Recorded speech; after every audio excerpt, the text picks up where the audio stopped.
August 9, 1943. From newsstands across the United States, the face of Major General Terry Allen looked out from the cover of Time magazine. The article inside praised him as one of the U.S. Army's most promising division commanders, a leader gaining stature with every victory in North Africa and Sicily. There was only one problem. By the time Americans read those words, Terry Allen no longer had a command. 2 days earlier, on August 7th, General Omar Bradley had relieved him. Allen had just led the 1st Infantry Division through one of the bloodiest engagements of the Sicilian campaign, capturing Troina after brutal fighting.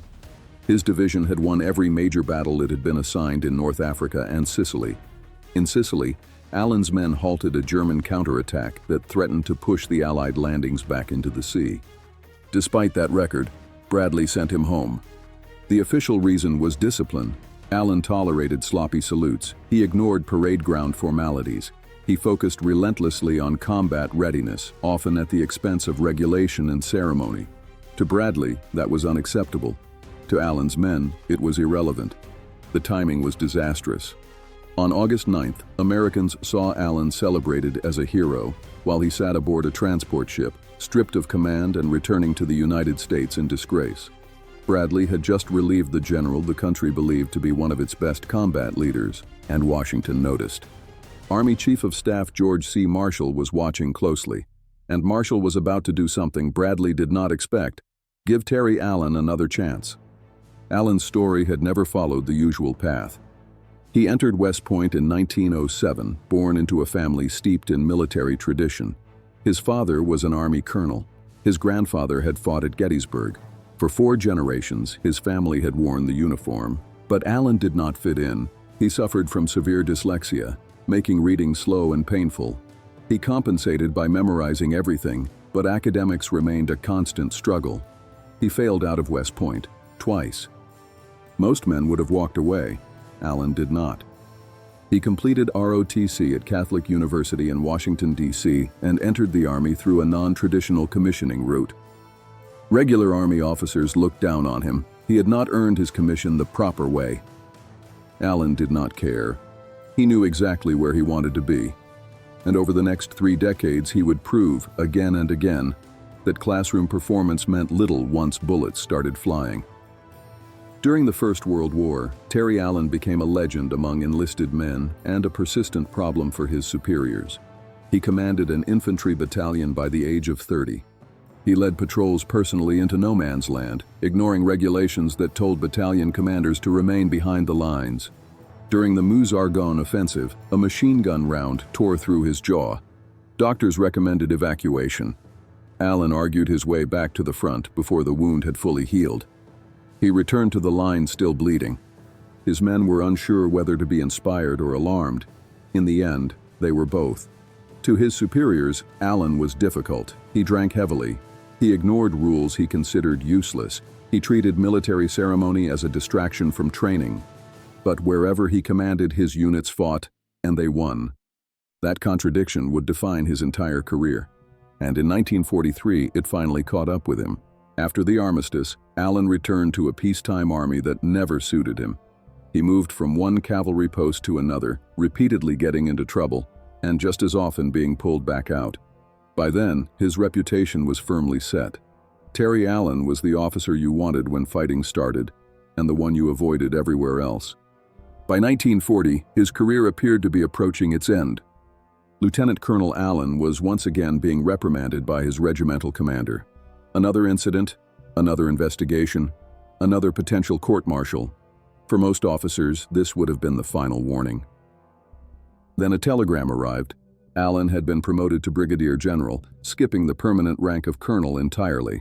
The promotion had come directly from the top. The Army Chief of Staff had personally intervened. George Marshall was rebuilding the U.S. Army for a war he was certain was coming. He was not looking for parade ground perfection. He was looking for combat leadership. In Marshall's words, Allen was an outstanding leader who could do almost anything with men and officers, despite an unpolished appearance and an apparently casual manner. Many senior officers thought Marshall had lost his judgment. Allen had failed out of West Point twice. He drank too much. He ignored rules. To them, he was unstable and unfit for high command. Marshall saw something different. He saw a commander who understood that wars are not won by soldiers who march perfectly, but by soldiers who trust their leader enough to follow him anywhere. In May 1942, Marshall gave Allen one of the most coveted commands in the U.S. Army, the 1st Infantry Division, the Big Red One. It was here that Allen encountered the man who would eventually end his command. Omar Bradley could not have been more different. A West Point graduate, Bradley was methodical, disciplined, and deeply committed to military order. He believed that structure and regulation were the foundation of an effective fighting force. When Bradley assumed command of 2nd Corps in North Africa, he inherited Allen's division. What he saw disturbed him. The soldiers of the Big Red One did not salute properly. Their uniforms were often dirty. They fought in rear area towns. They treated military police as adversaries rather than authority. Bradley later wrote that Allen's division left behind a trail of looted wine shops and furious mayors across North Africa. What Bradley did not emphasize was this. When German armored forces attacked at Kasserine Pass and American units broke in panic, Allen's division did not collapse.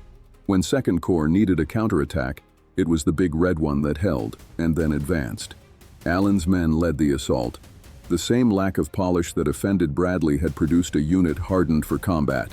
And that contradiction, between discipline as order and discipline as battlefield effectiveness, was about to reach its breaking point.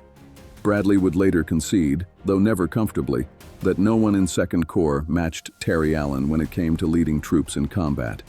The admission mattered, not for its praise, but for what it revealed.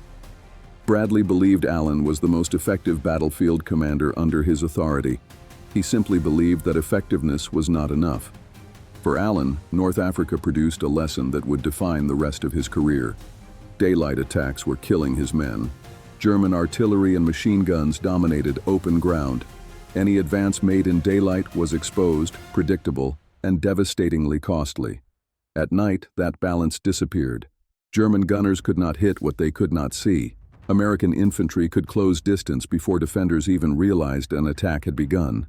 Allen acted on that insight. He transformed the 1st Infantry Division into a night fighting force. Standard Army training schedules called for limited night instruction. Allen ignored them. His division trained more than 30 hours a week after dark. Soldiers learned to move without light, navigate by compass and stars, and coordinate attacks without speaking. The results were immediate. At El Guetar, Allen's night assaults shattered German positions. Units were struck before they could react. Elements of the 10th Panzer Division were forced to withdraw after taking heavy losses against attackers they could barely see. Allen's victories accumulated, and Bradley watched them closely.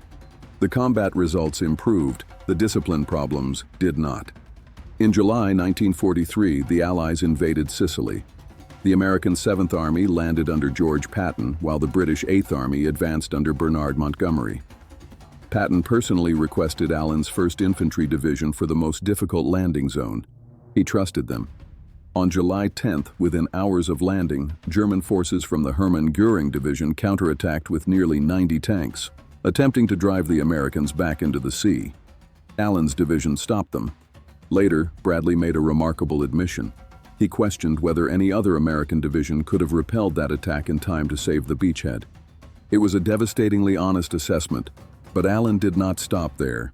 He drove inland aggressively, smashing through the German defensive center and opening the route that allowed Patton's army to race east toward Messina. His men were exhausted. Casualties mounted. Allen pressed them harder. On August 6th, after 6 days of brutal fighting, the 1st Infantry Division captured the town of Troina, one of the bloodiest engagements of the entire Sicilian campaign. It should have been the culmination of Allen's career. Instead, it was the end. On August 7, 1943, Allen was ordered to report to 2nd Corps headquarters. Bradley was waiting. The meeting was brief. Terry Allen was relieved of command of the 1st Infantry Division. His assistant division commander was relieved as well. The official explanation was discipline. Bradley stated that Allen had become too much of an individualist, unable to subordinate himself to the collective requirements of modern war. Allen was stunned. His division had just taken Troina. They had won every major engagement assigned to them in North Africa and Sicily. None of that mattered anymore. The most feared night fighter in the American army was finished. Allen was sent home for something that, in his view, had nothing to do with winning battles. His men did not salute properly. He did not know that Time magazine had already sent its August 9th issue to print with his face on the cover.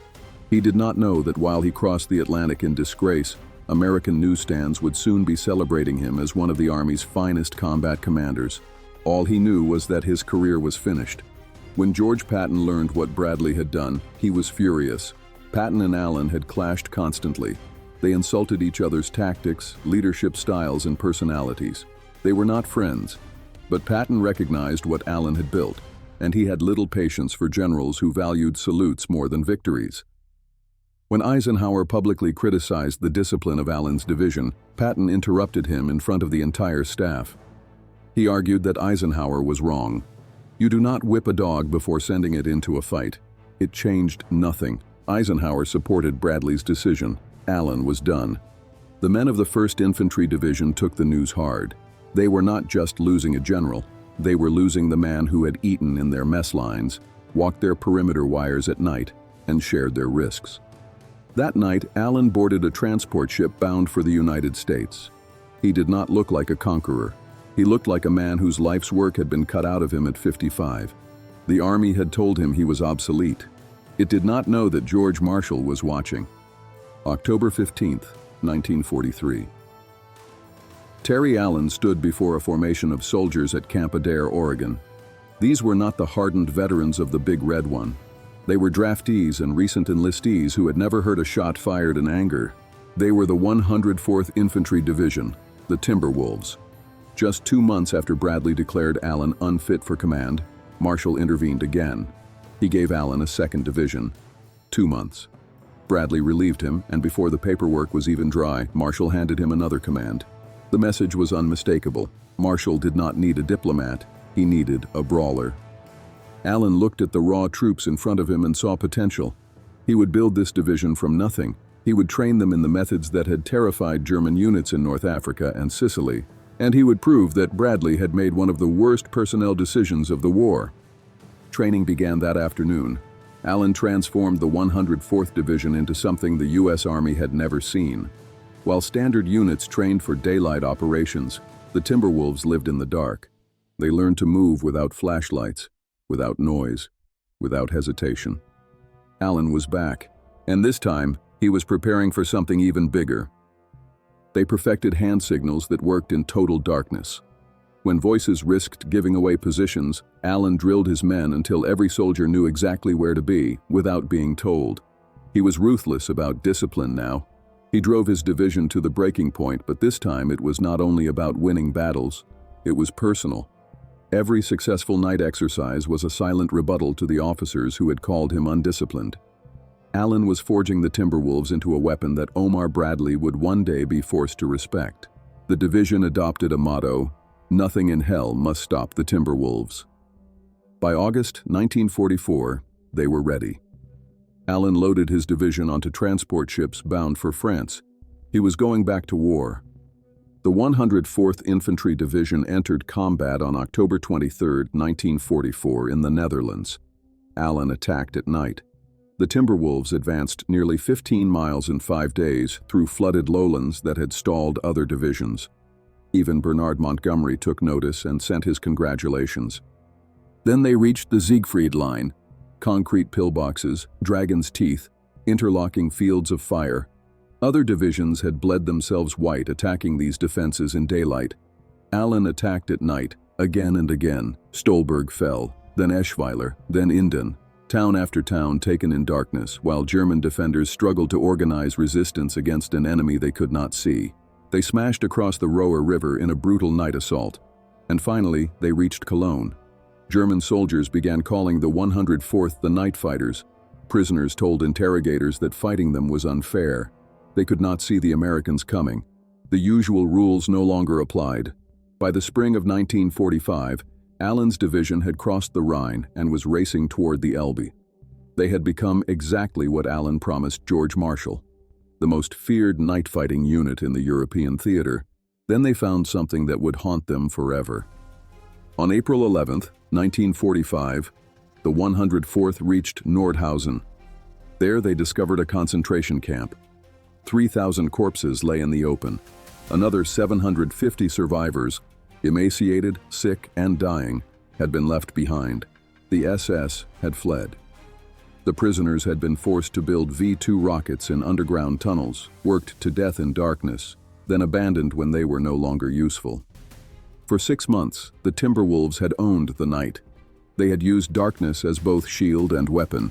But at Nordhausen, they confronted a different kind of darkness. Not the darkness of a moonless battlefield, but the darkness of the human soul. Hardened sergeants who had not flinched under artillery fire broke down inside those tunnels. Allen's night fighters had mastered warfare. Nothing in their 35 hours of weekly training had prepared them for industrial-scale extermination. They evacuated the survivors for medical care. They ordered local German civilians to bury the dead. Then, with less than 2 weeks of war remaining, the Timberwolves pushed east with cold determination. On April 26, 1945, the 104th reached the Mulde River and made contact with Soviet forces.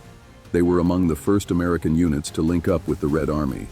The war in Europe was effectively over. Allen's Timberwolves had fought for 195 consecutive days.